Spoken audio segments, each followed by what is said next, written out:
My parents hated me, so I left them and built my own family and had a daughter at 17. My name is Madison. I am 17 years old, and I live in a small town in Minnesota. Write down which state you're watching this video from. In my state, everything is quiet and peaceful, unlike in big metropolitan cities where there is always noise and bustle.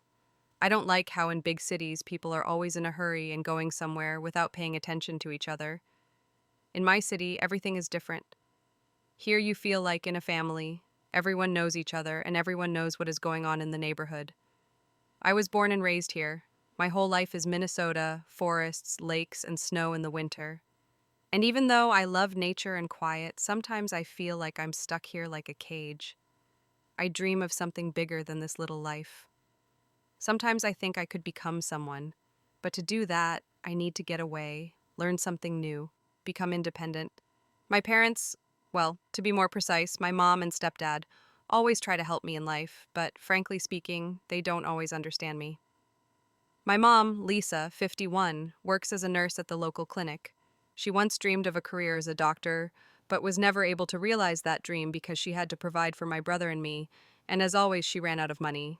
I get it, but my stepfather, Ryan, works in construction. He's a good man, but sometimes I feel like he dictates too much of my life. In fact, he's been harder to deal with lately.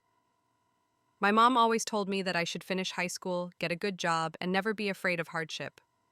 She often insisted that I go to college. But I was always intimidated by the thought. I didn't want to sit in a classroom and learn something I didn't need. I tried to explain to her that I had other plans, but she didn't seem to hear me. Not too long ago, I withdrew my college papers because I realized it wasn't my thing. I have another path.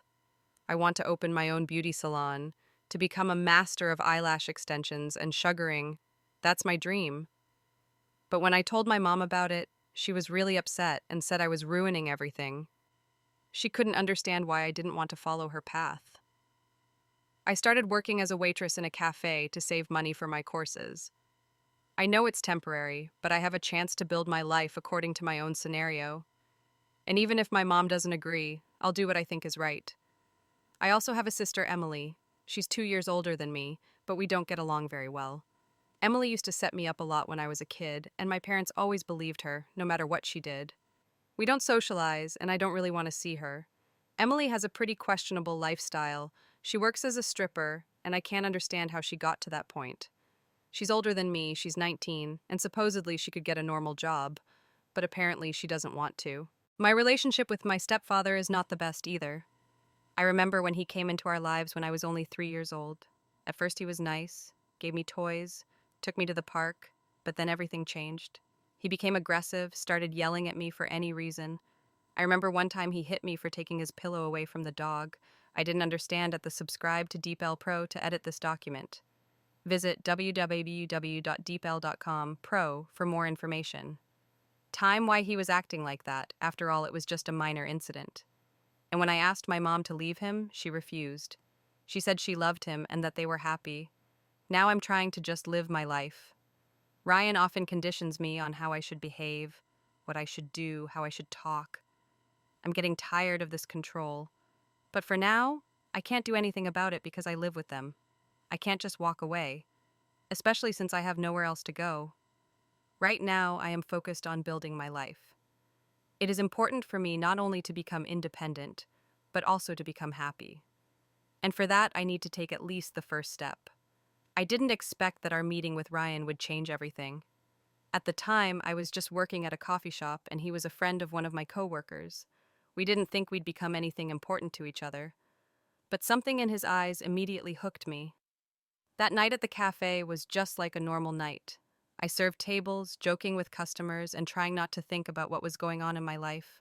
My mom kept reminding me about college, my stepdad scolding me for not following their plans. And I had one thought in my head: how to get out of here, to find something that would make me happy. And there it was. Ryan came into the cafe with a friend, and I immediately noticed the look in his eyes.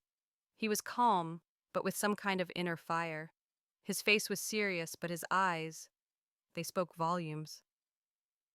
I approached their table, and as it happens at work, I started asking the standard questions: what they would order, if they needed anything else.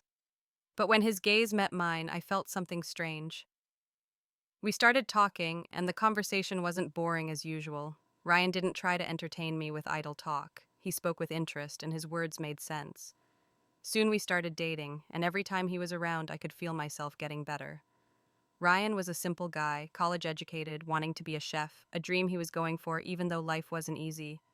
We started talking about life, about family, about the future. He told me about his story. Ryan lost both of his parents when he was still a teenager. His mom died in an accident, and his dad died of meningitis. After that, Ryan ended up in an orphanage, but his Aunt Lena took him in. I couldn't help but feel respect for him as someone who had suffered such a loss and still kept moving forward. He and I spent a lot of time together, and although our lives were very different, I felt that he understood me like no one else. When he talked about his childhood, I felt pain for him, but it gave me a kind of inner strength. He didn't blame the world for his troubles, didn't complain about fate. He was just moving forward. Ryan became my man. When he and I started dating, I felt like I had support, that I wasn't alone. He was the person I could be myself with. He never forced me to do anything I didn't want to do. He didn't pressure me like others often did. Instead, he always supported my dreams and told me that it was important to believe in myself. But there were also times when it was difficult for me. I couldn't forget how often my mom told me that I should follow her path. She always envisioned me as a doctor, not a sugaring or eyelash artist. I was even afraid to tell Ryan that I planned to drop out of college and go into the beauty industry. But he listened, and his support was the most important thing to me. I didn't know what would happen next, but I knew one thing for sure. With Ryan, I was ready to fight for my happiness. I didn't even know how to react when I saw 2 stripes on the test. At first, I felt the ground go out from under my feet. It was so sudden. Ryan and I had never used birth control, but somehow we didn't think about the consequences. I was 17, and even though I felt like time was flying, I was sure there was still a lot more to come. But that test changed everything. I called Ryan right away, but he was at school and didn't pick up. My heart was pounding in my chest like crazy. I just stood there, staring at the 2 stripes, trying to realize what they meant. At first, I thought it might be a mistake, but it was so clear. I'm pregnant. When Ryan got home, I decided to talk to him. I wanted him to hear everything from me, not through texting or social media like most people do. He came to my room. I sat on my bed, holding the test in my hands, and looked at him with doubt and confusion. He came over and kissed me on the forehead, with that kind look in his eyes as always. But when I showed him the test, his face changed. He sat next to me, silently considering the result, and I felt my nerves begin to give way. His silence didn't reassure me. I waited for him to say something, but he just looked at me with an expression like he was trying to figure out what it meant for us. He spoke quietly at first. Are you sure? Yes, I replied. My voice shook. I tried to be strong, but I couldn't. My whole life turned upside down in an instant. I felt a wave of anxiety come over me. We were both young, inexperienced, and unprepared for this turn of events. Ryan sighed and said, We'll get through this. It's going to be okay, Madison. We'll get through this. His words weren't confident, but they did at least reassure me somehow. I felt like he was trying to find strength for the 2 of us. But what was I supposed to do now? My mom, as soon as she found out I was pregnant, would start lecturing me, and that would just be the beginning. And what if Ryan can't handle it, doesn't want a baby with me? I mean, we're both so young. I spent the next week thinking about it all the time, not knowing how to act around my family. Ryan and I talked a lot, and he continued to support me. He was confident that everything would work out, that he would be a good father despite his past, his loss of both of his parents. He said he was ready to be there for us, that he would take care of us. But I had my doubts. We weren't ready for that. He hadn't finished college yet. He didn't know what he was going to do with a job, and his paycheck barely covered his personal expenses. Meanwhile, I was beginning to worry that things were going to go wrong. My mom was not ready for such news. She always said that I should finish my studies first, find a stable job, and only then think about a family. I knew she would start telling me that I was too young for that I would ruin everything if I didn't terminate the pregnancy, but I couldn't do it. I felt that I was ready to be a mom, that it was my choice and I had to take responsibility for it. I believed that together with Ryan, we could make it. When I finally decided to tell my mom, she couldn't contain her emotions. She screamed, said that I would ruin my life, that it was a mistake. But when she saw me standing in front of her with 3 months on my belly, she realized I wasn't kidding. I was serious. Even though she was angry and disappointed, I could feel the pain and concern in her words, but there was no support in her eyes. It was hard, and I knew we had a lot more to go through. I couldn't share my joy with my mom because I knew she would judge me. I didn't want to make her angry, but I had to accept the fact that she wouldn't agree with my decisions. But for me, there was no other way.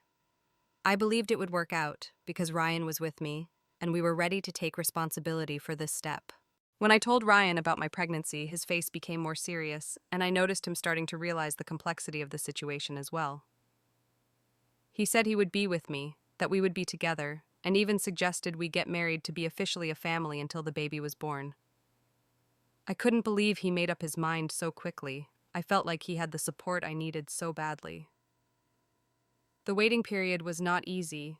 I was in constant thought, worried about what would happen next, what people around me would say. But despite all these worries, I still felt that I was ready to go all the way with Ryan. We decided not to be afraid, but to live as a couple, as future parents. I didn't know what was ahead of us, but I was sure of one thing. I was ready to be a mom. After I told everyone about my pregnancy, Ryan and I decided that we needed to start building a future instead of sitting around waiting for changes that were out of our control.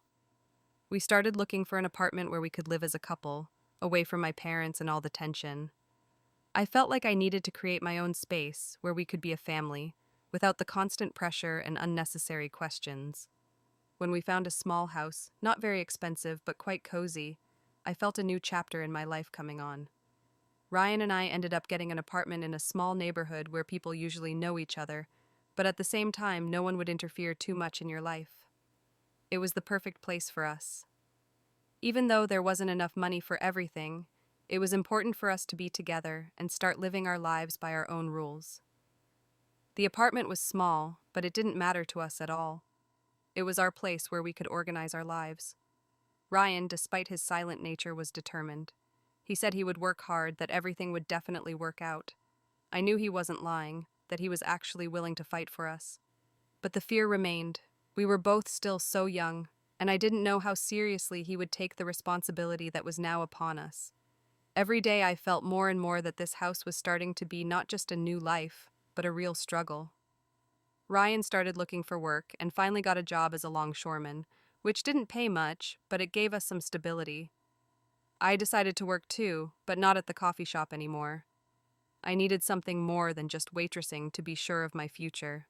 I started looking at courses in eyelash extensions and sugaring, hoping that after a while I could open my own little beauty salon. This was my future. Sometimes I started to worry. Ryan was very busy at work, and I was often home alone, waiting for him to return. More and more often I wondered if it would escalate. What if his work became more important to him than me and the baby? But every time he came home and sat down next to me, I realized he hadn't left. He always said that we were his family, and he would do whatever he needed to do for us. But it wasn't that simple. One evening when I was waiting for him after work, I decided to call my mom. We hadn't spoken in days, and I felt like she didn't understand me, but I couldn't be alone with this. I called her and started telling her about our new life, how Ryan and I had started building our family, how we had found an apartment. I was afraid she would start arguing and judging again, but to my surprise, she just listened to me. There was no yelling, no recriminations, just silence on her part. I felt relieved, but also strangely bitter. I had always wanted her to be proud of me, to support me, but instead I got a cold distance. I understood that it hurt her to see me choose this path, but at the same time she had no right to decide for me. It was my decision to make. When I hung up the phone, I felt some weight disappear on my shoulders. I hadn't expected it to be so easy, but my heart was still heavy with thoughts of the future. Ryan came home late, as usual, but he looked different today. He didn't have the same confidence on his face. He said that things weren't easy at work and that he wasn't getting paid enough to cover all his expenses. I understood him, but at that moment I was scared. I was starting to worry that there wouldn't be enough money to cover everything, and soon we would have another person to take care of. At times like that, I was starting to lose confidence in the future. But when Ryan told me that everything would work out, that we would have our own business, that he would work. I felt I could believe it. He's always been that kind of person. If he's going to do something, he's going to follow through. And I, in turn, was ready to work, be with him, and support him. We didn't know what was in store for us, but this house was the beginning for us. I felt that even if things weren't easy, we would fight. And we were ready for it. Every day since we moved into the new apartment was like a small battle, one step at a time. Ryan was getting more and more immersed in his work, and even though his income wasn't huge, he was trying to do the best he could. I, for my part, was trying to prepare myself for motherhood. Not everything was as perfect as I had imagined, but at the same time, I felt something inside me growing, like a small flame of hope. I went through all those months with my mind on the future. My eyelash extensions and sugaring classes were still in the plans, but I knew their time would come when our baby girl was born. In the meantime, I just waited. At times, I worried that there wasn't enough money in our house and that my dream of working in a salon might not come true as soon as I would have liked. Time passed quickly, and now I'm 9 months pregnant. Ryan and I had already decided that we were going to name our baby Lydia. It was a name I'd liked from the beginning, and Ryan supported me, despite his doubts that it might be too old-fashioned. But I insisted anyway. Lydia. It was a name that I thought was perfect for our little princess. Waiting for the birth was strange, as if I was constantly on the verge of some important event. Sometimes I felt my stomach getting heavier and heavier, reminding me that I was getting ready for the most important thing in my life, becoming a mother. Ryan was by my side, making sure I wasn't worrying. He told me that everything would be okay, that he and I would work it out. But I was still worried. How would we raise Lydia? How would we cope with nights full of insomnia? What if I wasn't ready? The day came when I felt that labor was about to start. At first it was mild contractions that I could still ignore, but they were getting stronger by the minute. I called Ryan and he immediately dropped everything and drove home. We quickly packed up and drove to the birth center. I panicked and tried to breathe deeper to ease the pain, but it was getting worse by the hour. When we arrived at the hospital, I was immediately sent to the delivery room. Ryan was by my side, but I could feel his hands shaking, how he was worried about me too. I never thought the birthing process could be so scary, but as the pain got worse, I could feel my strength draining as well. I was scared, afraid I wouldn't make it. But Ryan kept holding my hand and telling me that it would be okay, that we would make it. The contractions were getting stronger and stronger, and I couldn't hold back my screams. I could not imagine that in a few hours I would have our baby in my arms. And finally, when I thought I couldn't take it anymore, I was told that there was not much left. I gathered all my strength and, despite the pain, tried to do my best to meet my baby girl. And then, a few minutes later, I heard Lydia's first cry. It was an incredible sensation. I couldn't hold back my tears as she was placed on my chest. She was so small, so fragile, with blue eyes like Ryan's and a little spot on her cheek like mine. I felt something strong burst out of my heart that I can't describe in words. Ryan was by my side. He took the scissors and cut the umbilical cord.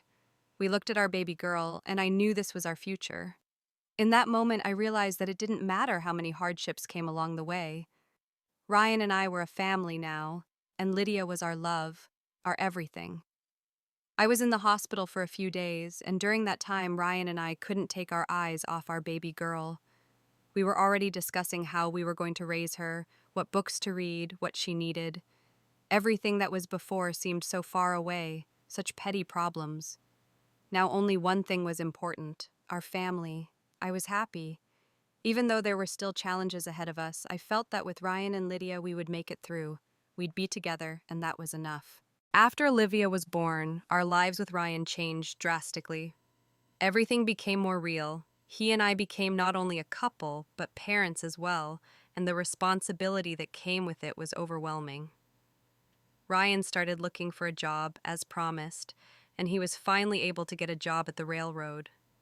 It was a big step, and I could feel him becoming more mature and responsible.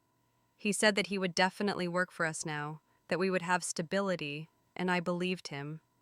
Life with a toddler was much more complicated than I could have imagined. Recent sleepless nights had become the norm, and Olivia demanded all of our attention. But despite the exhaustion, I was happy. When Ryan would come home from work and take Olivia in his arms despite his fatigue, I felt better. He was such a good father, and I was proud of him. Ryan and I started making plans for the future. I decided to finish my eyelash extensions and sugaring courses, and then open my own salon. We planned to buy an apartment, take out a mortgage, and start living without relying on my parents for help. We had a plan, and I believed that every day we would get closer to our goal. Life wasn't perfect, but I felt like everything was going right. Ryan and I held on to each other, supporting each other through the tough times. And despite all the difficulties, I was sure that our future would be bright. We were finally a real family.